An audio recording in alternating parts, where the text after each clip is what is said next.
Plano de leitura bíblica, dia 14 de maio, 1 Reis 10 a 12. A rainha de Sabá e a opulência de Salomão. A rainha de Sabá, tendo ouvido falar de Salomão e da glória do Senhor, veio prová-lo com enigmas. Chegou a Jerusalém com uma numerosa comitiva com camelos carregados de aromas e uma grande quantidade de ouro e de pedras preciosas.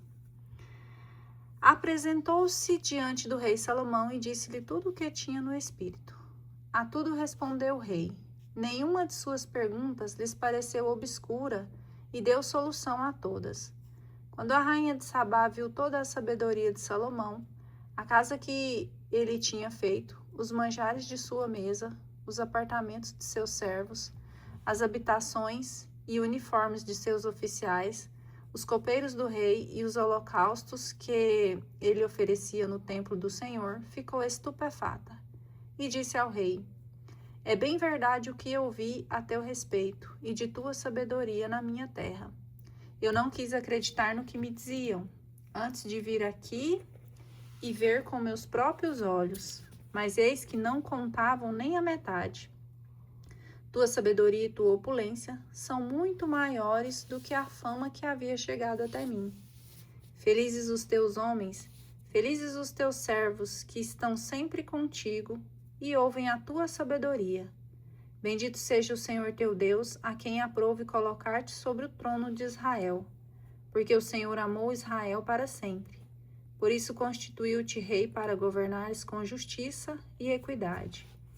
Presenteou o rei com 120 talentos de ouro e grande quantidade de perfumes e pedras preciosas. Não apareceu jamais uma quantidade de aromas tão grande como que a rainha de Sabá deu ao rei de Salomão. A frota de Irã, que trazia o ouro de Ofir, trouxe também grande quantidade de madeira de sândalo e pedras preciosas. Com este sândalo fez o rei balaustradas para o templo do Senhor, assim como harpas e flautas para os músicos do palácio real. E desde então não se transportou mais dessa madeira de sândalo e não se viu mais até o dia de hoje. O rei Salomão deu à rainha de Sabá tudo o que ela desejou e pediu, além dos presentes que ele mesmo lhe fez com real liberalidade. E a rainha retomou o caminho de volta com a sua comitiva. O peso de ouro que era levado anualmente a Salomão era de 666 talentos, sem contar o que ele recebia dos vendedores ambulantes e do tráfico dos negociantes, dos reis da Arábia e de todos os governadores da terra. O rei Salomão mandou fazer 200 escudos de ouro batido, empregando em cada um 600 siclos de ouro e 300 escudos menores de ouro batido, empregando em cada um dos 3 minas de ouro, e colocou-os no pavilhão da floresta do Líbano. Mandou fazer também um grande trono de marfim, revestido de ouro fino. O trono tinha 6 degraus. A parte superior do espaldar era arredondada. Havia de cada lado do assento 2 braços, junto dos quais se achava figuras de 2 leões. Havia outros 12 leões postos nos degraus, 6 de cada lado. Nunca se fez coisa semelhante em nenhum outro reino. Todas as taças do rei Salomão eram de ouro, assim como todos os vasilhames do pavilhão da floresta do Líbano. Não havia nada feito de prata, porque não se fazia caso algum dela no templo de Salomão. O rei tinha no mar navio de Tarsis, que acompanhavam a frota de Irã. De 3 em 3 anos, a frota de Tarsis trazia ouro, prata, marfim, macacos e pavões. O rei Salomão sobrepujou todos os reis da terra em riquezas e opulência. Todos buscavam a presença de Salomão para ouvir a sabedoria que o Senhor lhe tinha dado. Todos os anos, cada um lhe levava presentes, objetos de prata e ouro, vestes, armas, aromas, cavalos e burros. Contou Salomão os seus carros e cavaleiros. Havia 1.400 carros e 12.000 cavaleiros, que distribuiu pelas cidades entrepostos dos carros e por Jerusalém junto dele. Graças ao rei, tornou-se a prata em Jerusalém tão comum como as pedras e os cedros tão numerosos como os sicômoros, que crescem na planície.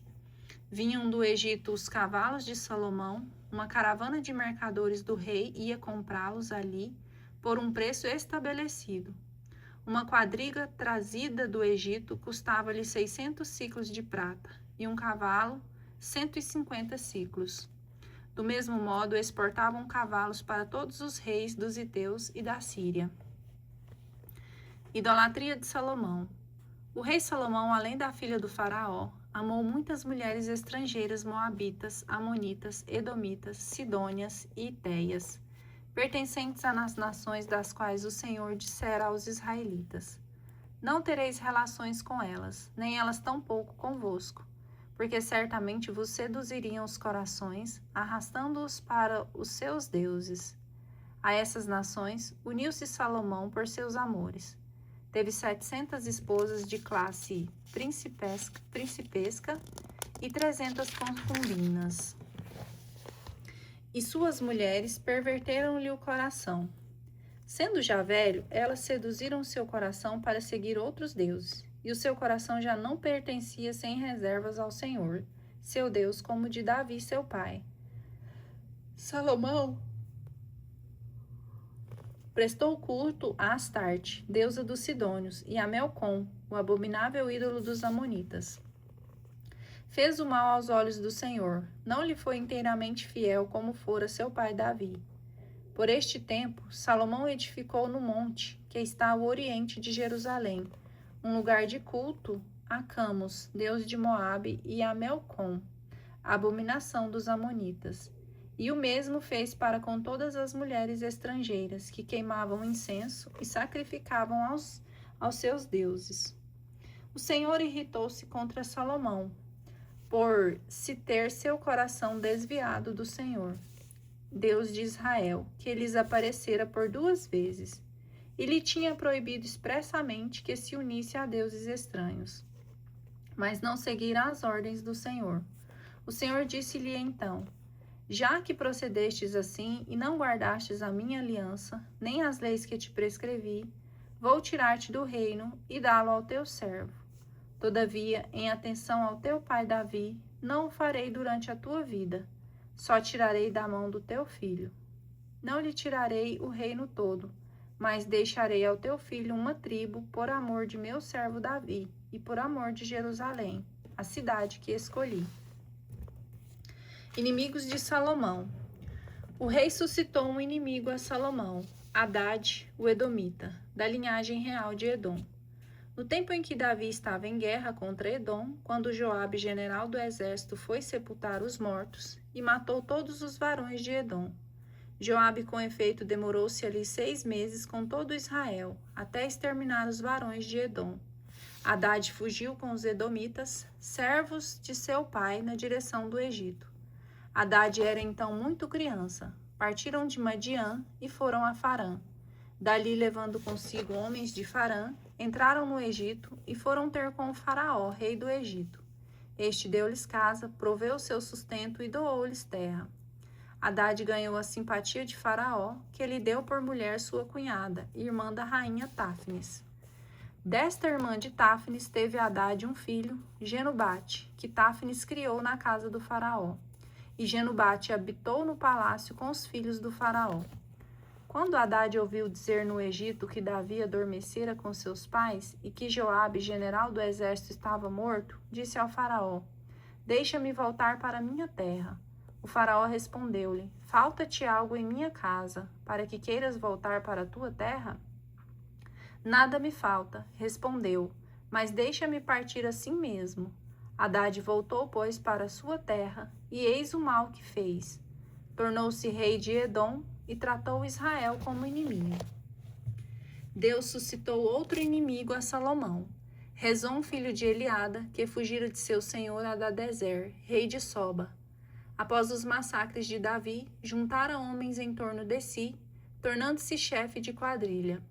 Atacaram Damasco, onde se estabeleceram e constituíram-no rei em Damasco. Foi o inimigo de Israel durante toda a vida de Salomão. Também Jeroboão, filho de Nabate, Efrateu de Sareda, filho de uma viúva chamada Sarva, que estava a serviço de Salomão, revoltou-se contra o rei. Eis em que circunstâncias ele se revoltou contra o rei. Salomão construía Milo para fechar a brecha da cidade de Davi, seu pai. Ora, Jeroboão era um homem enérgico, e Salomão, vendo-o tão laborioso, confiou-lhe a superintendência de todos os trabalhadores da casa de José. E aconteceu que um dia, saindo Jeroboão de Jerusalém, encontrou-se em caminho com o profeta Aías de Silo, vestido com um manto novo. Estavam os dois a sós no campo. Então Aías, tomando o manto novo que trazia, rasgou-se em 12 pedaços. Toma para ti 10 pedaços, disse ele a Jeroboão. Pois isto diz o Senhor Deus de Israel: vou arrancar o reino das mãos de Salomão e te darei 10 tribos. Mas em atenção ao meu povo, ao meu servo, Davi e a cidade de Jerusalém, que escolhi dentre todas as tribos de Israel, ficará para ele ainda uma tribo. Abandonaram-me, prostraram-se diante de Astarte, deusa dos Sidônios, diante de Camos, deus de Moabe, e diante de Melcom, deus dos Amonitas. Não andaram em meus caminhos para fazer o que é bom diante de meus olhos e observar minhas leis e ordens, como o fez Davi, pai de Salomão. Contudo, não lhe tirarei todo o reino, mas o deixarei governar todos os dias de sua vida. Por amor de meu servo Davi, a quem escolhi, o qual guardou os meus mandamentos e os meus preceitos. Tirarei, porém, o reino das mãos do filho de Salomão, para dar-te 10 tribos.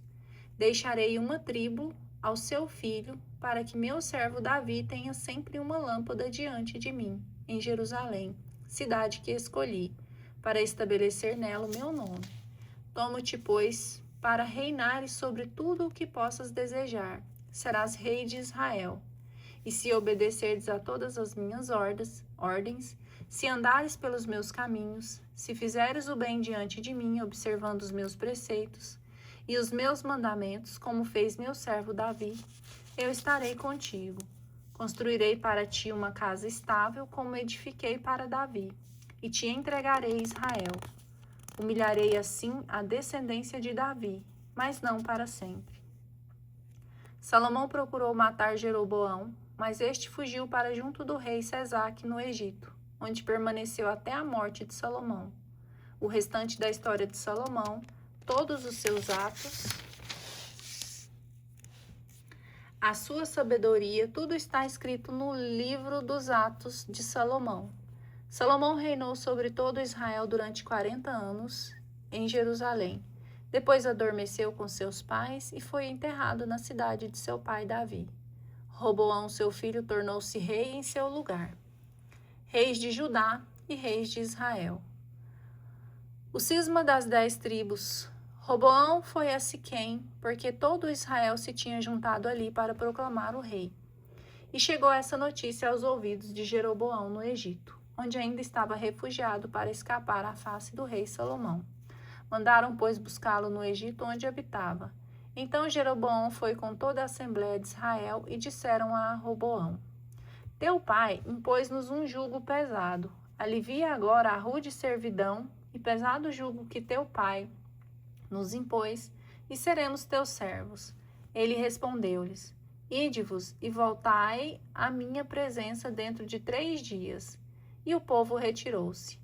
O rei Roboão consultou os anciãos que tinham servido ao seu pai Salomão durante sua vida. Disse-lhes: Que me aconselhais responder a esse povo? Se hoje fores amável com esse povo, responderam-lhe, e cederes, se lhe falares com benevolência, eles serão para sempre teus servos. O rei, porém, deixando de lado o conselho dos anciãos, foi consultar os jovens que tinham crescido com ele e eram seus familiares. Disse-lhes: E vós, que me aconselhais responder ao povo? Ele pede-me que eu alivie o jugo que ele impôs, meu pai. Os jovens que tinham crescido com ele responderam-lhe: Assim dirás a esse povo que te falou, dizendo: Teu pai tornou o nosso jugo pesado. Tu, porém, alivia-nos. Assim lhe dirás: Meu dedo mínimo é mais grosso que os rins de meu pai. Se meu pai vos impôs um jugo pesado, eu o farei ainda mais pesado. Se ele vos castigou com açoites, eu vos castigarei com escorpiões. Chegou o terceiro dia, Jeroboão, seguido de uma grande multidão, apresentou-se diante de Roboão, pois ele dissera: Voltai a mim dentro de 3 dias. O rei falou com dureza ao povo, sem fazer caso algum do conselho dos anciãos. Respondeu ao povo como se aconselharam os jovens: Meu pai impôs-vos um jugo pesado? Pois eu o tornarei ainda mais pesado. Meu pai vos castigou com açoites? Pois eu vos castigarei com escorpiões. E o rei não atendeu ao povo, porque assim o dispusera o Senhor, para realizar a palavra que tinha dito a Jeroboão, filho de Nabate, por meio de Aías de Silo. Vendo que o rei não os atendia, o povo respondeu-lhe: Que temos nós a ver com Davi? Que temos nós de comum com o filho de Jessé? Vai, pois, para as tuas tendas, ó Israel. Cabe a ti tratar de tua casa, ó Davi. E os israelitas retiraram-se para suas tendas. Roboão reinou, no entanto, sobre os israelitas que habitavam em Judá. O rei Roboão enviou Adurã, superintendente dos trabalhos, mas os israelitas apedrejaram-no e ele morreu. O rei subiu então precipitadamente no seu carro e fugiu para Jerusalém. Desse modo, separou-se Israel da casa de Davi até o dia de hoje. Ouvindo os filhos de Israel que Jeroboão tinha voltado, convidaram-no à sua assembleia e aclamaram-no o rei de Israel. Só a tribo de Judá ficou fiel à casa de Davi. Roboão, quando chegou a Jerusalém, reuniu toda a casa de Judá e a tribo de Benjamim, 180.000 guerreiros de Escol, a fim de pelejar contra a casa de Israel e restituir todo o reino a Roboão, filho de Salomão. Mas Deus falou a Semeías, homem de Deus: Fala a Roboão, filho de Salomão, rei de Judá, bem como a toda a casa de Judá e de Benjamim, e a todo o restante do povo. Dize-lhes: Eis o que diz o Senhor: Não façais guerra aos vossos irmãos os israelitas. Volte cada um para a sua casa. Tudo isso se fez por minha vontade. Eles obedeceram à palavra do Senhor e voltaram como lhes ordenara. Novo culto instaurado por Jeroboão. Jeroboão construiu Siquém na montanha de Efraim e lá fixou residência. Depois deixou Siquém para edificar Fanuel e disse consigo mesmo: Pode bem ser que o reino volte para a casa de Davi. Se o povo subir a Jerusalém para oferecer sacrifícios no templo do Senhor, e o seu coração se voltar para o seu Senhor, Roboão, rei de Judá, eles me matarão e se voltarão para Roboão, rei de Judá. Depois de ter refletido bem, o rei mandou fazer 2 bezerros de ouro e disse ao povo: Basta de peregrinações a Jerusalém. Eis aqui, ó Israel, teu Deus, que te tirou do Egito. Pôs um bezerro em Betel e outro em Dan. Isso foi uma ocasião de pecado, porque o povo ia até Dan para adorar um desses bezerros. Jeroboão construiu também templos em lugares altos, onde estabeleceu como sacerdotes homens tirados do meio do povo, e que não eram levitas. Instituiu também uma festa no 8º mês, no 15º dia do mês, à semelhança da que se celebrava em Judá, e subiu ao altar. Fez o mesmo em Betel, sacrificando aos bezerros que tinha mandado fazer. Estabeleceu igualmente em Betel sacerdotes para os lugares altos que tinha edificado. No 15º dia do 8º mês, isto é, no mês que tinha escolhido a seu bel prazer, subiu ao altar que tinha edificado em Betel para celebrar a festa com os israelitas. Subiu ao altar para queimar o incenso.